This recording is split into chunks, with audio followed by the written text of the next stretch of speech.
to the informality. I'm going to call them by the first names. It's in alphabetical order. First, each speaker will share their thoughts on democracy, where we are going, where we should be going, where we are not going perhaps.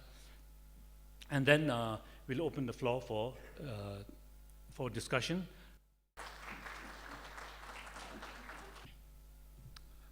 Good morning. How many of you here in this room really, truly trust politicians? Very few. For that matter, how many of you trust political establishments, political parties, BKP, DNT, PDP, and DPT? For that matter, how many of you here institutions of importance, say constitutional bodies, ACC? We have my president and former Lembo, having worked in ACC, OAG, RCSC, so many constitutional bodies. Because if the trust is lacking, then we lack the very essence of any collective negotiation for any sustainable solution. Say, for example, hydropower development, tourism policy, unemployment. Because if there is mistrust, then creeps in fear, then creeps in the mask of not being yourself. So therefore, it is very important for an elected government comprising politicians, both inside the parliament and outside the parliament, to restore public faith and confidence, public trust in our politicians, in our institutions. Do we lack trust in our society? Has trust come to a breaking point? Or as some say, are we experiencing a trust deficit? Because if we do, then we need to really do a lot of thinking, contemplation, reflection on ourselves. Because as politicians, we have to understand clearly the kinds of actions we take, the kinds of decisions we make, the kinds of laws we implement to restore trust and faith. I'm sure, and I only cite these examples as a citizen. I cite the example not as BKP vice president.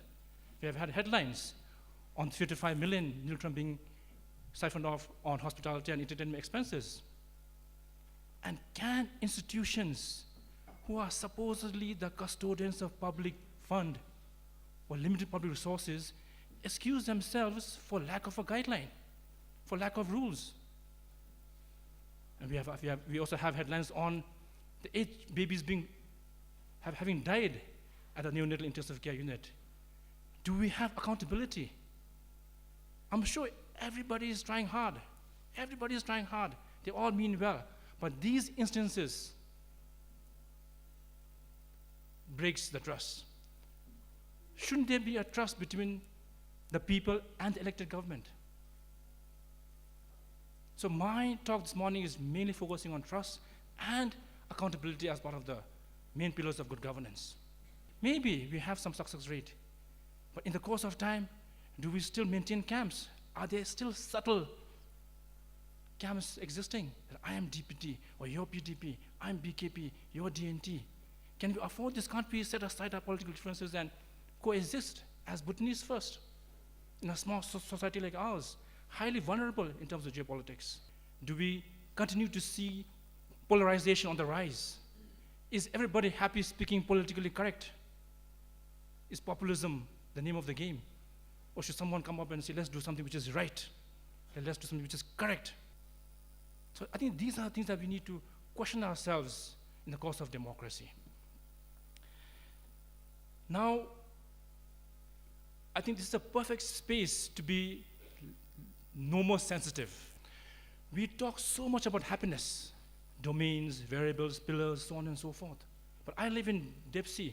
My office is in Mutithang, and I'm sure some of you live in Taba and Dichuling. We don't have drinking water. There's a lack of 24 hours running drinking water. I think it is the duty and the responsibility and accountability of every government to provide basic conditions as simple as drinking water. Otherwise, how can we pursue happiness? Of course, we have seen the plastic ban, but it has to go beyond bans in terms of pursuing happiness. Do we import more than what we require? Do we consume more than what we require? What are the pillars of happiness? Equitable, sustainable development, for instance. Are we practicing what we preach? Are we walking the talk? So I think these are the questions that we need to ask to ascertain what democracy has given us, aside from electing a government every 5 years. Because if we leave everything as sensitive, then we don't get along discussing anything. For example, immigration. I see a lot of problems, but nobody is dare to discuss immigration. I read the director giving a note yesterday on the headline saying that we should all respect immigration laws. But if you see around the weekends, something that we need to really, really be mindful of, even foreign policy, we cannot say it is sensitive. We cannot say it is cast in stone. We have to discuss as intellectuals, as the academe, as in public discourse. Let's talk about apoliticalness. Everybody blankets themselves under being apolitical. And yet, I was telling my colleagues there, the apolitical are the ones who are most political. So can we evolve as institutions? Thank you.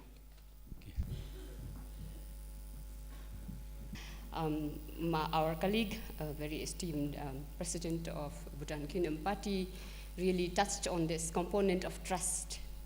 And I was really amazed that he brought this out. And it's really true, without trust, nothing exists in this world. I would like to reiterate what he mentioned. Because we see, although we come with the best of intentions as political parties when we campaign, each manifesto, I'm sure, is drawn to serve our people, the country, in the best of the intentions.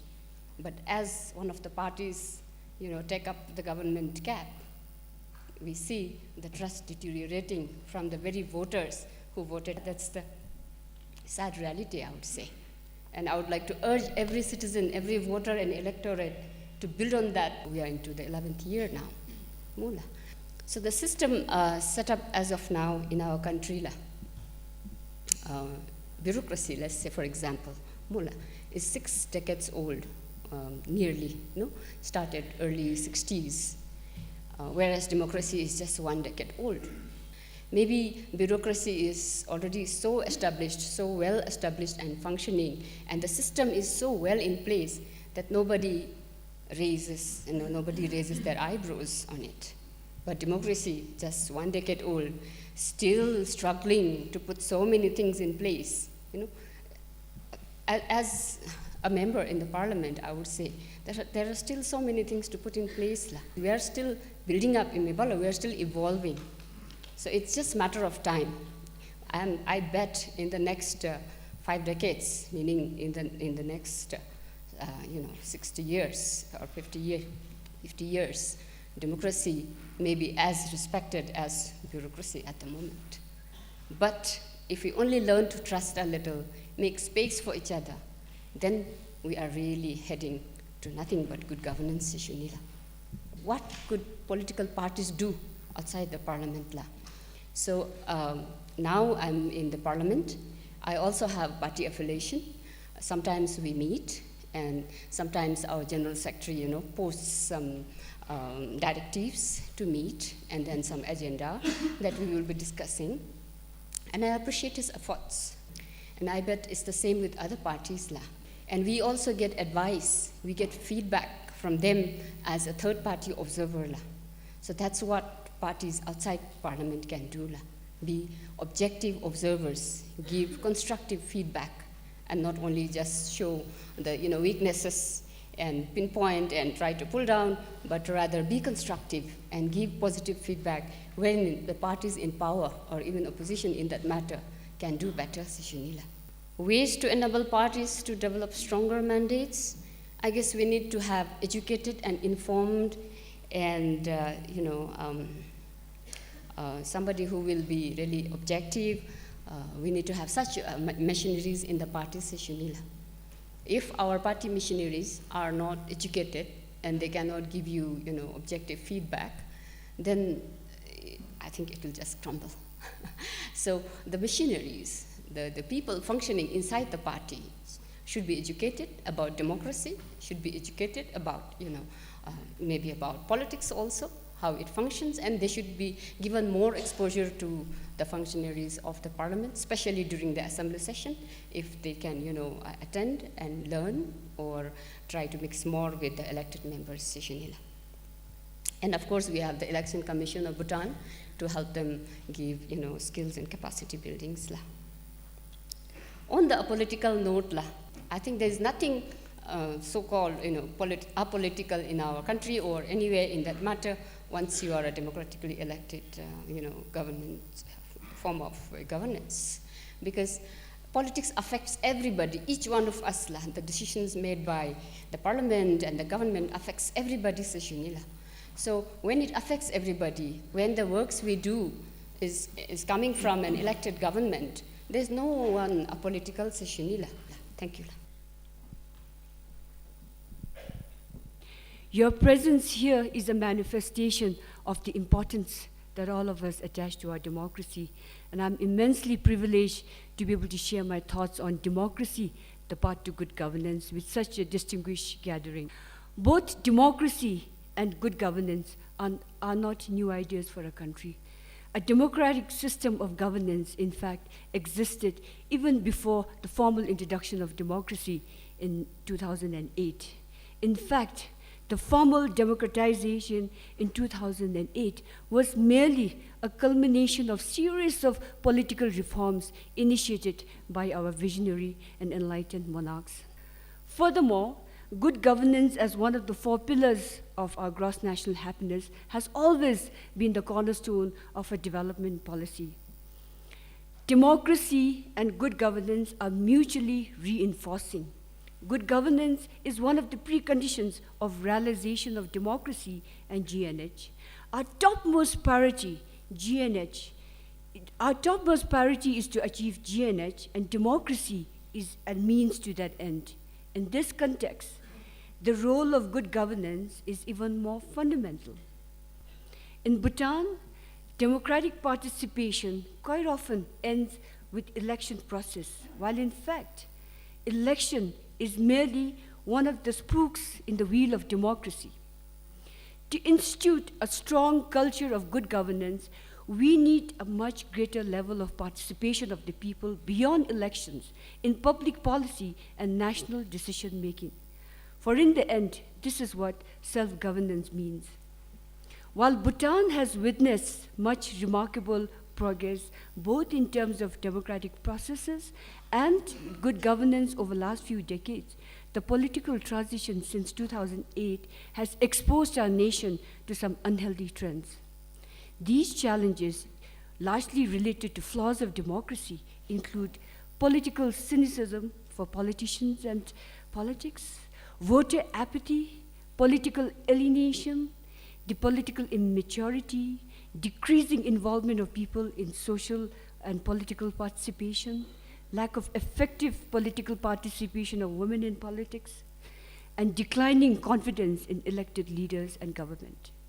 Further, we are confronted with a number of issues such as limited press freedom, victimization of party supporters, tendency for people to vote on their own interests rather than what is better for the country as a whole, inability of the educated population to exercise their choice based on informed choice, given the lack of interaction with aspiring politicians, short-term goals and empty promises, wasteful government time and resources, erroneous decisions by elected leaders, immoral practices, bribery and corruption, political corruption during elections, unfair trade practices, misuse of media and social media, biased media reporting, polarization, fragmentation of the society along party lines, and huge expenses on elections. Besides electoral participation, people at every level of public life must become involved in the decision-making that affects their lives. Governance can only be good when it is restrained by law, when the Constitution and laws are widely known, when the law is applied equally to the mighty and the meek. To conclude, the promotion of good governance goes beyond the government sector and includes all relevant sectors, from the private sector and society, with effective communication and greater partnership between them. Thank you for your attention. It's not the institution, the system that is important in delivering good governance, but the person behind it and the intention. Democracy, as we all know, has been quite popular a system of governance since ancient times and dating back as far as 5th century BC. But world history and recent developments now tell us that democracy probably is not the best form of government. 10 years and 3 parliamentary elections later, we have reasons to be proud of the success in our democracy and thank His Majesty the King for his selfless service to the nation and being the driving force in strengthening democracy that we cherish today.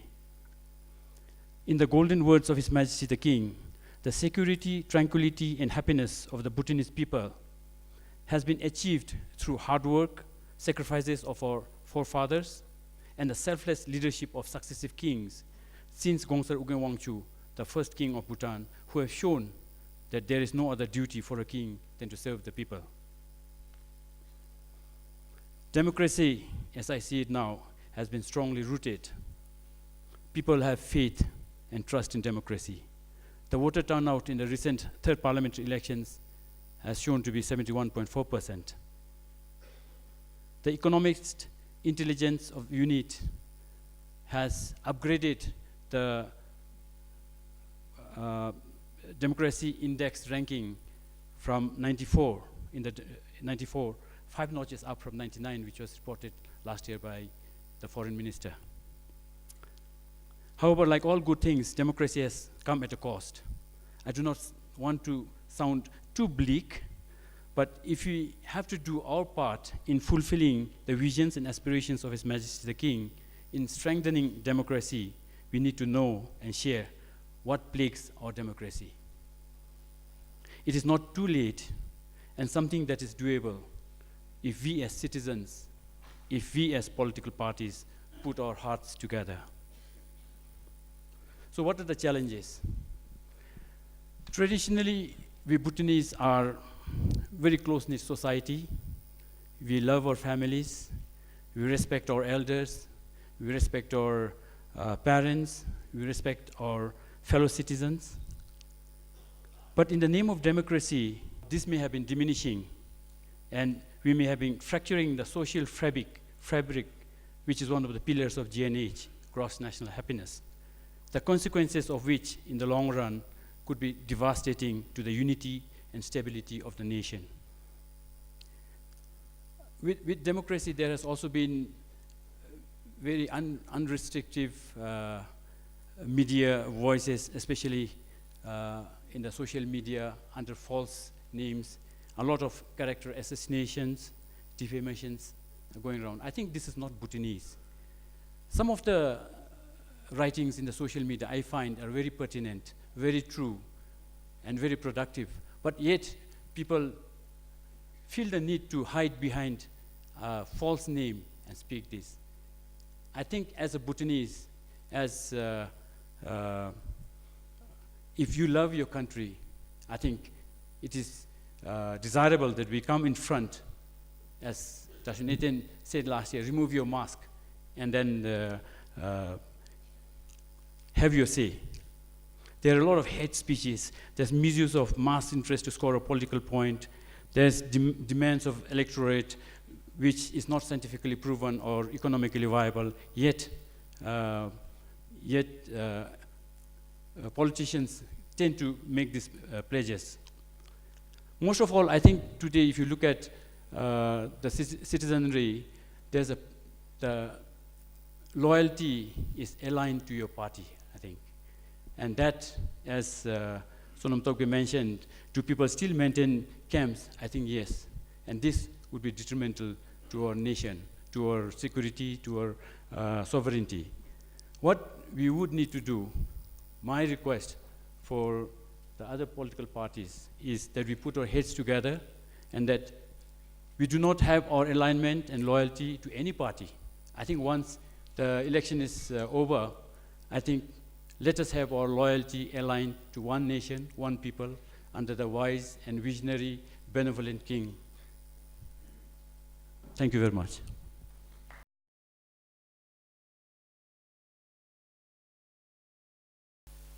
Yama Bewachin, Devi Taktunalu, Kundisu, Taktul Hensu, Taktu Vegi Kablu, Kundisu, Nesul Chinam simulation become a similar. The Kachiva in us watching Mulu and Nesil, Arakagi Tole Chamchila Midigi, Mulu Lagde Nivalet Indi, when Nesil the Lishbe who you have almost similar. Anishigi. Tawadi, when you listen to a Hakoma soup, the Shumela. When you do journalism in the Karangatolis, Unidigi, when you listen to Hakoma soup, symbol.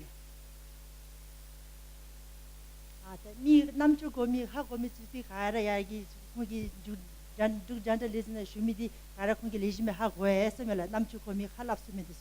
Uncle Kenny, who Namchu Makomisugi, and Nesuldi, when he said that Tawadi to Kachwina. Congregation chive hagoma suus. As Nalafa Shumalu, Dani Kung Namchumagomisulu, who ani nesu the legime going it in Lu, Chaji Katebe Samdoga Ase. Anichi. We will definitely make our policies inclusive, says Junila. And definitely our government, our cabinet will look into this. And we may not have started working on it, with concerted effort straight away, but we will not leave this behind, says Junila, because we have to fulfill the SDGs that we have already, committed. And 12th five-year plan is supposed to be, the pioneer five-year plan, implementing it. 16 SDGs have been aligned with our NKRS. So definitely no one will be left behind, says Junila. Thank you. The Nagi, the Wongpo Ulu top of the law, the Macharaki Jungatule Berura, Tarina Macharaki, the Chagi Chagi Chagi Betu Namandolo, Namasamin Yarang, Shuni, the Charagi, the Dizimiki, Sidin Topada, Macharaki, Masogi Lamnalo, the Migitoada, the Ginku Namdigibe, the Nachun Mase Tiwakimidolo. Tengare hatuleda ngachana chomang kare hatule berura nameseme tenyerangda tenjapchur bombera yu shuni te khatsam chitam member hintame kilara te chulo nameseme nyerang bombi shuni. As far as DPT is concerned, in our manifesto we had put in a lot of policies, programs and policies for addressing the needs and challenges of our disabled population. That I think it's a key. And it's also heartening to note that DNT also has plans of addressing your challenges and needs, and we are hopeful that we can work closely together with the government in addressing the needs and concerns and challenges of our disabled population, which I think is the key.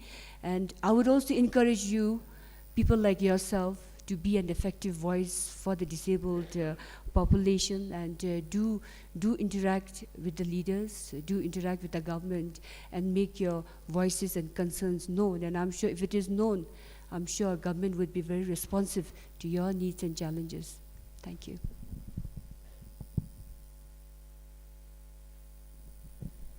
Las mapani tatona amliligi shutuzumbe ta jacha sumbendi name same tet porcheto tobe milop ibigi te taksanime diludi tet name same japchu bekopti khache te nyama devigi shungi mansogi gachelo ngachimisi mansokpi shungi beru te kommajuchi khalu te shumin sokpachida khalapdigibe ti ngachira differently abled persons tisulu ti charji sodi bigi that mate tengachi khelangsel dana chudi sunila the differently able chamchi madowa ngachi nashin dusu ngachira nyoze lalen thamida tisulu kadebe ngachi ki chepchur bedigi be tengachi mi sonina ti kole chudi sunila dan bindigi tetato nam liligi shudusumji me tetari ngachira nyamru sokpagi te sujunaya ti charobenigi that kongi lerim yudu me ti namse leshumi me te chepchur jekop ti khache sunila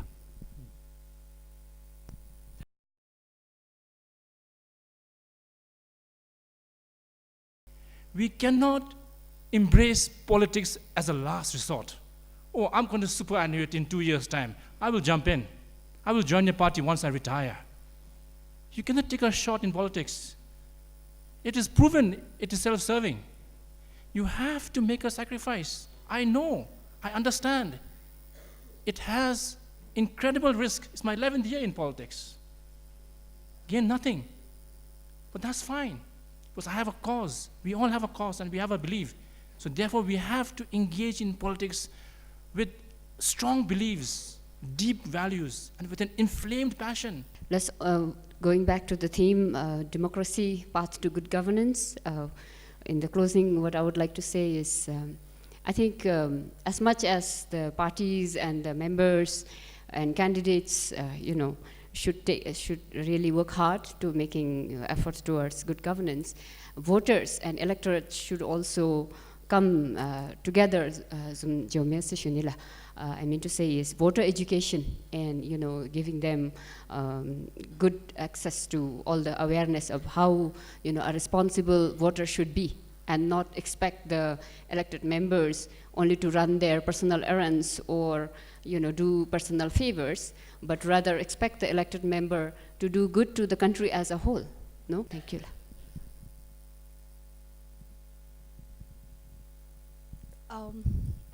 Our topmost national priority is cross-national happiness.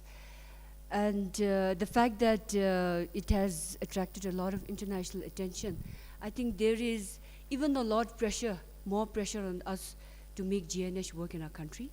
And democracy is a means to that end. And that again puts us in that leaves us with more responsibility to make our democracy work.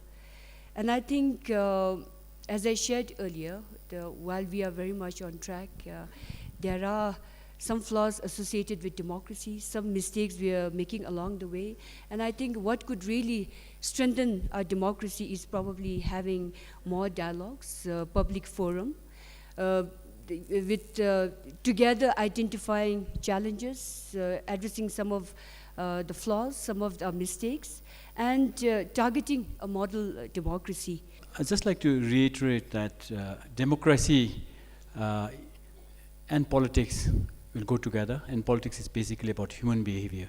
So the success of democracy will be dependent on what human behavior does. And two things I would like to say in terms of the constraints, the thing that we need to address. The other thing I think Sonam Topke mentioned in his deliberation was the civil servants, the involvement of civil servants. I think they are labeled as apolitical, but I don't know what that apolitical means. And they are even barred from attending political meetings in common forums. So my suggestion to ECB would be, in the next election, perhaps allow the local government officials and the civil servants to attend the political common forums at least. Because I think just by attending, I don't think they're going to be political. If they're political, they will be political anyway. I mean, like Sonam Topke said, some of them might be more political than the politicians. So if we can invite them, then at least they know what the parties are talking about, what their ideas are, what their plans are. Thank you very much.